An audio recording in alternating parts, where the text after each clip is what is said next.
Got me falling right back. When you say it like that. Let me fuck you right back. Got me falling right back. Welcome back to part 3 of this tutorial from start to publish. Following on from our last one where we just learned some basic movements, how to add items to our asset folder, how to add items to our actual scene, and learning about the inspector a little bit. Moving on, we're going to do some basic level design now, and well, it's going to be pretty much the whole level design because this is a very simple arcadey game.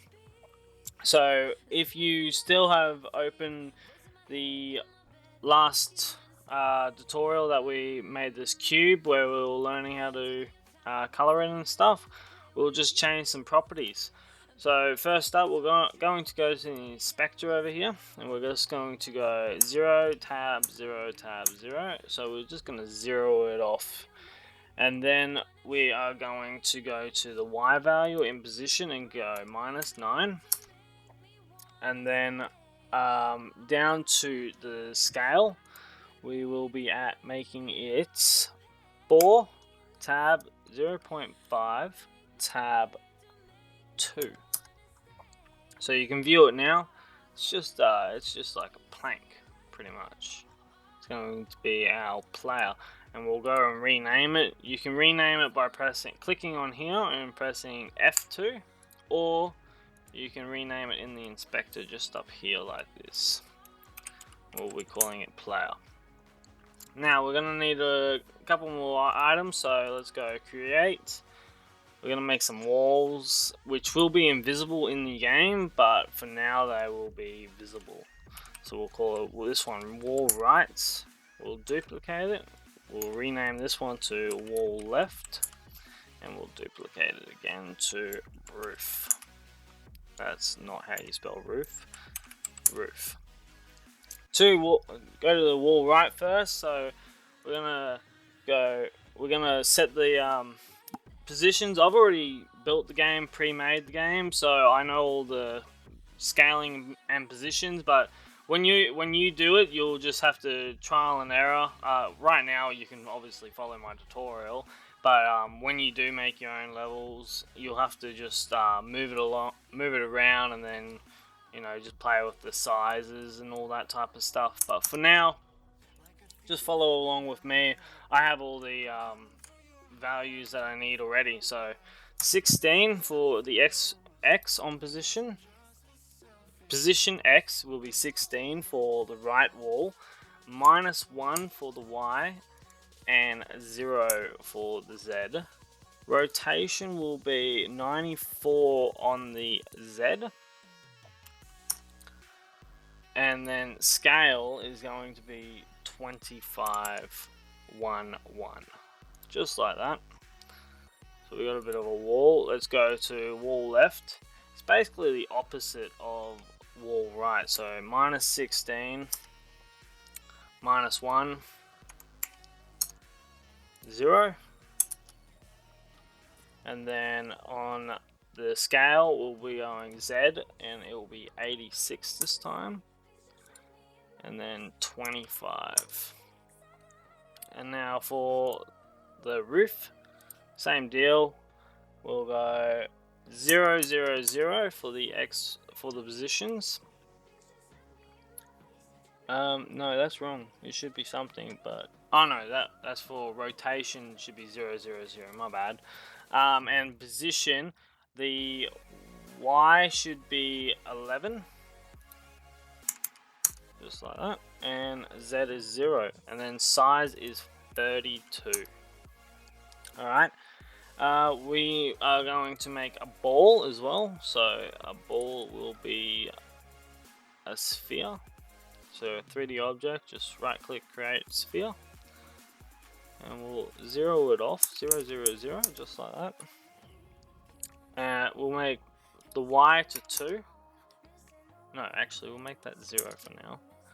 We'll drag it down to here, just above the your player, so just above, and then we're going to drag it. So click and drag it onto the player. So it's like that, not like that, like all highlighted. And that's going to make the player a parent of this sphere. We're going to rename the sphere to ball.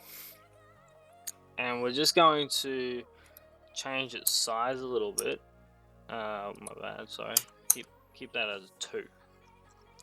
Yep, so it's just above it. And then we're going to scale it a little bit differently. We want it to be 0.3, 2.4, and 0.6.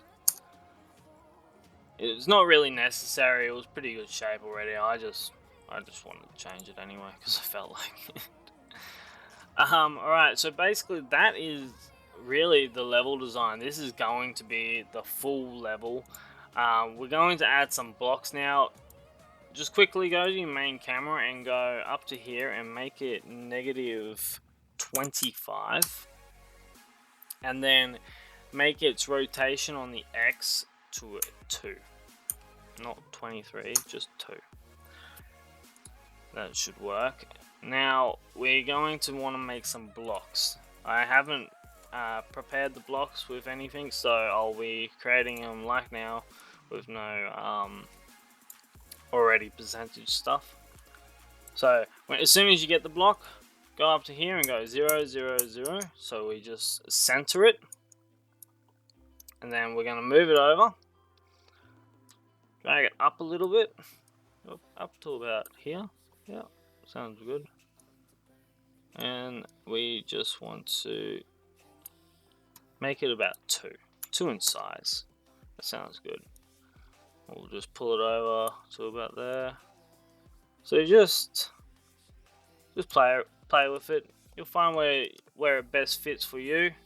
I'm gonna put it at -11.5 and 8, +8, and make it scale on the X of 2. That seems to be pretty good for me. Now, rename it to block, and just for when you got it highlighted, just Control D to duplicate, and then just keep duplicating. Make a couple. Just drag them down to roughly where it looks visually nice. Drag it down, just like that. I'm going to zoom in and just give it a quick pull them up nice. I like them to be a bit close. You can have it however you want to have it though. This is your game. You decide what you want to do. Now just click the top one, and then shift and click the last one, and then Control D again to duplicate, and then just move it over. And then click the top one again, click the bottom one, Control D, and move it over. And we're just gonna fill up the whole lot. So just click the top one, click the bottom one, Control D, move it all over again. And do you think we can fit another one? I don't think so. Maybe we'll just go for half of it.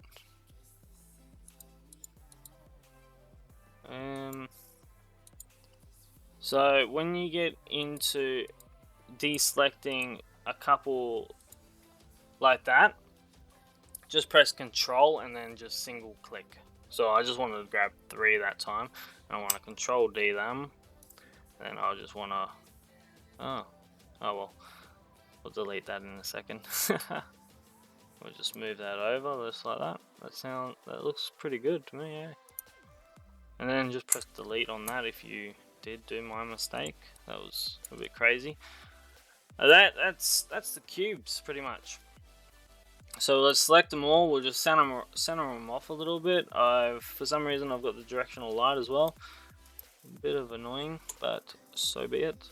We'll just drag him off into the distance up here, and that looks pretty good. That's really good. So now we want a holder for all these. So go create empty and just call it block holder. You know, you don't have to call it block holder. You can just call it what you can, I don't know. You can call it gibberish. It doesn't really matter as long as you know what it is. And then put all the blocks. So click the top one, and then click the bottom one, and then click and drag all of them into block holder. So it just cleans up the hierarchy a bit more and makes it look nicer. It's just like the player and the ball. The holder is the parent, and all of these are the holder's children.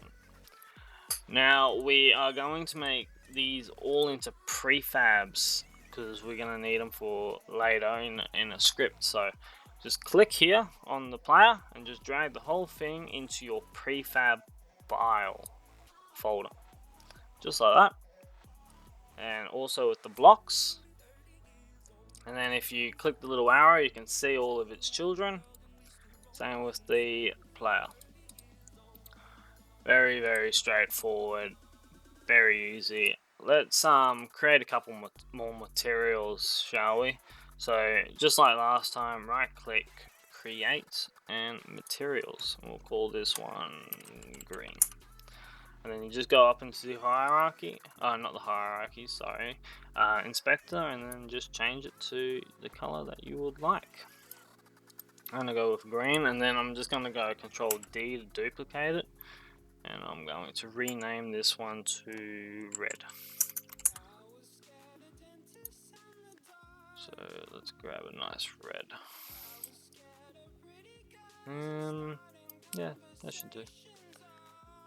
So I want to make all my blocks green. Now I can do it one by one like this, and that would take for freaking ever. Or you can just go that, you just click the first one, and then you shift click the bottom one, and then you can just drag it straight into here, and done. Makes them all green. Very easy. For the ball though, you don't need to do that. It's easier just to do that really quick. Don't worry about too much about coloring the walls. We are going to turn off their material anyway, just like this. So in the inspector, the mesh renderer, just turn them off. We don't need them to be visually there. It looks more retro without them. I feel like it does anyway. And this is in the game aspect, so that's what it's going to look like. You're going to be able to move your your board across. We'll have it clamped so the board can't get past a certain point, and then the ball is just going to be bouncing off of everything. Alright, one more thing before I finish. So in the materials, go create, and we'll create a physical material. Just call it bouncy, and we'll go 0, 0, 1. Now with the bouncy material, you just want to click all the blocks, and you want to just drag it onto this part. This in the box collider, in the material, non-physical material, you want to drag it right there. And then also you want to do it for the roof, the wall, and the wall. You want to put it onto them as well. And then for the player and the ball, you want to do it to them as well, but you can't do it at the same time because the Sphere Collider is different to the Cube Collider, the Box Collider, so it has a little bit of a hissy fit. Remember, if you did do the prefabs like I just did, always press apply, and then it will apply all the new changes to your prefabs as well. For the blocks, you can just click apply on that. Oh, my bad. Click. If you did just follow me, grab all the blocks and then just quickly drag them out.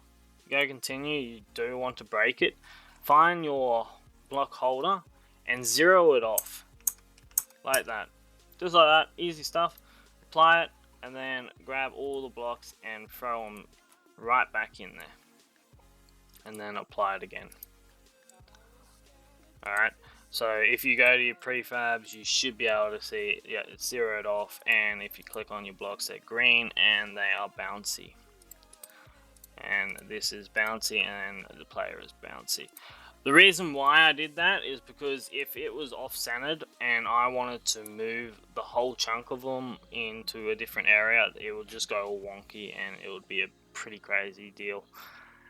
Anyway, that is the level design. I'm going to leave these turned on for now, just so people can see it and view what's going on. I did rotate them a little bit. We could have made the ball, because the ball sometimes will get stuck and it'll just be infinite bounce, bounce, bounce, bounce. Whereas if we rotate it down a tiny bit, it'll start bouncing back down, but it can still get stuck. So yeah, that's something to watch out for. Next episode, we are going to be doing player movement and getting into all of that good stuff. Start doing some actual scripting. So definitely stick around. Check out my other videos if you haven't seen them. Like, comment, subscribe, and I'll catch you later.